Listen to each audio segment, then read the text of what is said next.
Welcome back to the greatest company in the world, JLC. And today I have a super interesting video for you guys because it's actually 10 questions from how I went from eBay and Amazon seller to a £15 million distribution business spanning across Europe and the UK. Guys, before I get into it, I know that for the last year and a half I've been saying 15 million, 15 million. Truth be told, a year and a half ago, we were more like 10, but on some months we could get to a run rate of 15. Now, for the first time, we're actually at 15, if not exceeding it, because Europe is really starting to build and UK is having sales records. It's getting crazy. If you want to know how I did it, you're going to have to stay tuned because seriously, you could go to any business lessons, you could go to any business university courses, but you're not going to learn the actual stuff that you need to on the job. The best way to learn is listen here and then start doing it yourself. You've got to start buying and selling, guys. But here you are, JLC, the most beautiful, best company in the world. Also home to the greatest tracksuits in the world. And if you have been following my Instagram, you'll know that we are giving away 10 of these on Monday. So make sure you go to my Instagram and enter the competition. It's super easy. You just have to vote for what color you like best. And then the names will be randomly picked out of a hat. So I expect to see loads, but you better follow me as well. Don't just go to my Instagram and then vote. You need to follow too. We're not having any moochers out here. These are £100 tracksuit. And listen, you've been watching the channel a long time. You know, all I wear is branded designer stuff. But what's happened? I've stopped wearing any branded or designer because this is better than any branded or designer. This is the new branded and better designer. How are you doing, guys? Let's get in. Guys, we are here for our last 2 months in this unit. We're in the middle of securing a place which is literally twice the size. It's going to be crazy. Upstairs, downstairs. I should have my own office. It's going to be sick. It is going to be seriously sick, guys. Anyway, let's get into these questions. I know you have some good ones, and I don't actually know what they're going to be, but they're super valuable. I like being caught off guard. Okay, number one. Number one. How did you go from selling on eBay to building a £16 million business?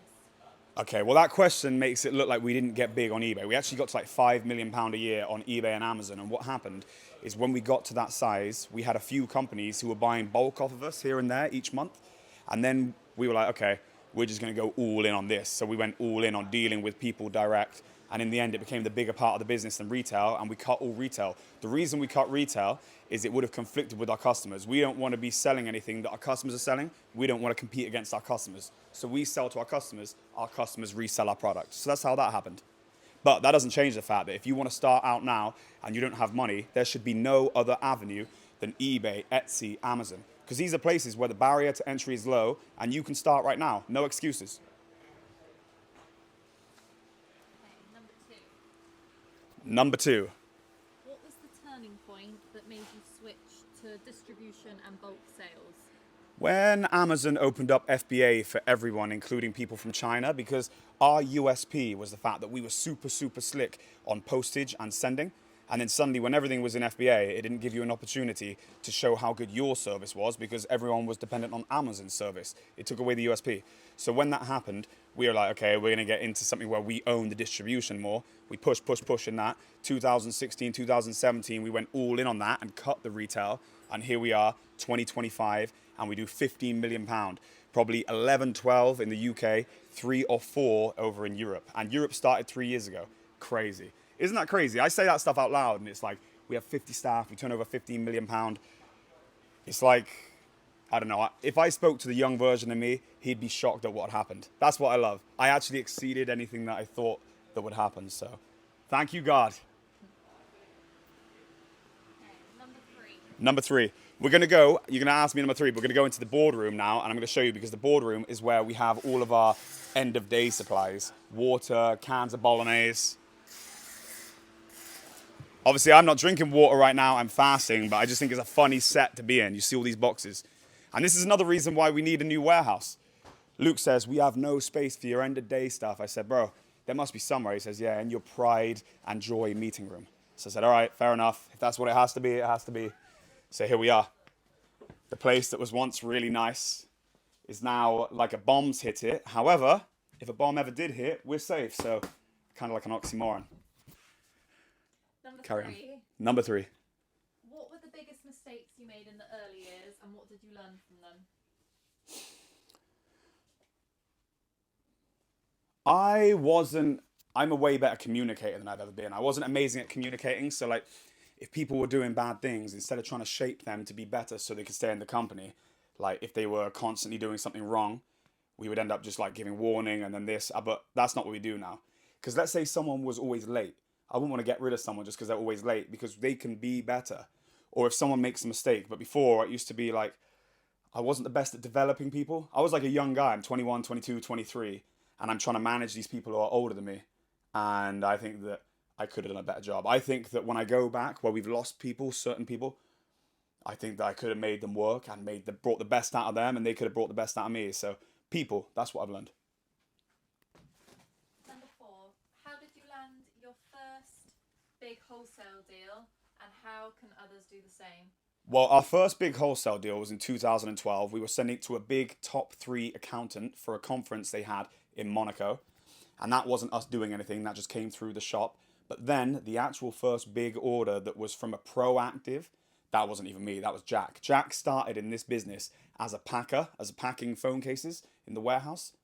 But he has colorblind and he kept packing browns instead of black and pink instead of red. So we're like, right, we got to find another job for Jack. And Jack had been saying the whole time, let me sell, let me sell, let me sell. Because he's a slick guy, super good charisma. So yeah, he started selling. I think that was like 2013 late. And he started selling to schools. Crazy. But now we only sell to resellers. But at the time, we would sell to some businesses. So that's Jack's domain. And actually go check out Jack as well on LinkedIn because he does sales videos. Yeah, Jack Walsh. Number 5, what strategies do you use to compete with bigger companies in the IT distribution space? It's all service. It's all service. Because all of these big companies, they start to forgo. Because the business just comes to them, naturally, the service isn't there. We just go above and beyond. Not all of our sales guys, but when I say this, quite a few of them, and this is not because I asked, this is just how passionate they are about the work. They're working all hours, all the time. So if someone emails about something, bang, we're getting back to them. Like JLC is different. Anyone who works with JLC, any customer of JLC is going to say, yeah, their service is way, way up here. Any problems, we sort it out. And yeah, the customer is always right. Now, believe it or not, that sounds like an obvious thing. Like, yeah, the customer is always right. But many people do not live by that. I lived by that when I was in eBay, Amazon, even till now. And I know other people who'd be like, oh, I know they're lying to me because this didn't go wrong. I say, bro, who cares? Just make the customer happy. Maybe the item didn't get lost and they kept it. Who cares? Just keep them happy. Yeah, and that's how. Number 6. Let's go over there singing happy birthday. Happy birthday to you. Sick. Happy birthday, Chris. Chris is a top guy. I love Chris. What have we got now here? Number 6. Let's go. What's the hardest part about running a 50-person company, and how do you manage it? It's the people. It's the stress. It's like even coming into here, everyone wants me all the time. And this isn't about like, it's just really hard when you barely have any headspace to dedicate just to decision making and everyone needs you. So the hardest part is trying to like protect your energy and also give everyone else what they need without like dying inside your own head. I think that people don't really understand how hard it is being the leader. It's very hard. So you need good support, like I have in front of me. And yeah, people who have really got your back. It's the most important thing. People who aren't trying to make your life harder or share and project their headaches onto you to make your life worse. It's just, yeah, that's it. Number 7. Number 7. How did you successfully expand into Europe, and what challenges did you face? Challenges? Well, we thought it'd take like a 300 grand or something. Ended up putting like $1 million, well, probably at 1.1 million of my own money into this now at this point. And about 2 years in, it was still way off a break even. Got to 3 years and it still wasn't quite making money. And it was like, what is going to happen? I can't afford to put any more in. And then luckily, just when things were the darkest, it flicked and we started making money. So the challenges were, it was like God had set it up. So it's like you're playing chicken, thinking like, yeah, I'm only going to give it to you if you hold into the last minute. And like, we were just heading towards a war. And I kind of got into my head just like, and this is actually how business works. Like constantly you think things are over. And I just thought, you know what? Fuck it. If I go bankrupt trying to make this work, it's better to have been a lion for a day than a mouse for a lifetime. And I was at peace with it, losing everything. And then everything worked. So like that is how. And now we have like 400, 500 grand more cash than we had in that like-for-like period. Life is good. I'm sleeping pretty good at night, but I still wake up covered in sweat. Life is hard being me. What we got? Number 8. 8, go. If you had to start again today, Yep. how would you do it differently? I probably wouldn't. I mean, the mistakes I made wouldn't happen because I'd be a better version of me, but I'd do the same. I would just start on the car boot, start on eBay, start on Amazon, and I would get back here. I don't like it when people message me like, yeah, but that wouldn't work today. Like, bro, that's so much nonsense. You saying that it won't work is the reason why it won't work for you. Complete accountability, just push forward. That's it. Straightforward, guys. What else do we have? Number 9. 9. 9. What are your top 3 tips for someone who wants to transition from small online sales to a large scale business? Just keep scaling up the online sales. Like if you were trying to say, I want to get off eBay so I can do a distribution business because that's more serious. Like that's not what we did. We were just following the money. Just keep your finger on the pulse, keep building, and life will route it. Don't try to force it. I saw this thing on manifesting and I completely believe it. It says if you say to yourself you're going to become a billionaire, don't get attached to the route. Because if you get attached to the route, you might take yourself off of where you were going. So you need to just be like, right, I'm going to become this, but I'm just going to be in the market feeling which way to go. Like we might end up in a completely different place to where we started, but the goal will always be the same. But if you get attached to your route, that's not the goal. So don't get attached to the route. Keep your fingers on the pulse, and the rest will get dictated for you. I hope that makes sense. Comment down below if that makes sense. And comment down below if any of you guys are doing this. And thumbs up the video. And follow me on Instagram, James Lake Show. What have we got? Last question. Last question. Let's make it a good one. Where do you see your business in the next 5 years, and what's your ultimate goal? Okay, 5 years' time. We're turning over £15 million right now. We're going to be turning over £100 million, which is about $130 million. In 10 years' time, we'll be $1 billion.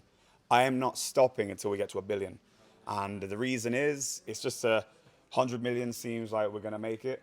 So I want a stretch goal, something that actually feels like a fight. 100 million feels like we're already there. Even though we're not, it feels like we're there. So 5 years, 100 million. 10 years, $1 billion. And that's where it's going. So make sure you guys subscribe to the channel.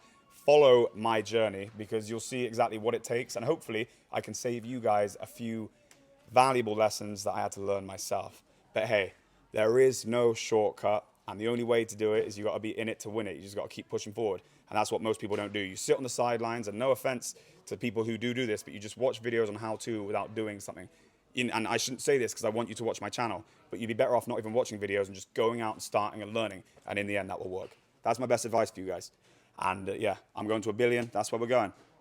I hope you guys enjoyed the video. Make sure you subscribe to the channel, thumbs up the video. I love you all. Over and out.